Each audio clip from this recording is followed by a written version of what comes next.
वीर शिधनाकांची भीमा कोरेगाव लढाई समता प्रस्थापित करण्यासाठी होती. प्राध्यापक ND बिरनाळे.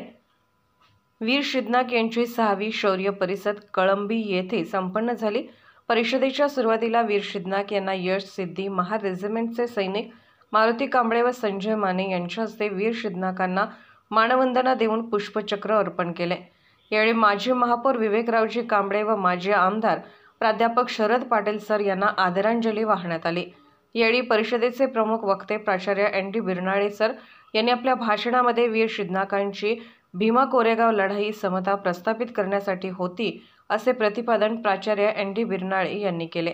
या कार्यक्रमाचे अध्यक्ष उद्योगपती माननीय प्रमोद कुदळे होते. या कार्यक्रमास वीर शिधनाक यांचे वंशज प्राध्यापक प्रमोद इनामदार, मिलिंद इनामदार, अभिजित इनामदार, वंचित बहुजन आघाडीचे महावीर कांबळे, आनंद पुजारी, सोनवणे, स्वाभिमानी गुंठेवारी संघर्ष समितीचे नेताजी खोत, बबन कुरणे, माजी सरपंच शीतल पाटील, माजी समाज कल्याण सभापती विद्याताई कांबळे, गंगाधर तोडकर, सुप्रिया तोडकर, पप्पू कांबळे, कविश कांबळे, हनुमंत साबळे, यशसिद्धी महार रेजिमेंटचे सर्व सैनिक. या कार्यक्रमाचे प्रास्ताविक वीर शिधनाक परिषदेचे अध्यक्ष उत्तमराव कांबळे यांनी केले व आभार वीर शिधनाक वंशज प्राध्यापक प्रमोद इनामदार यांनी मानले. या परिषदेत प्रचंड समुदाय उपस्थित होता.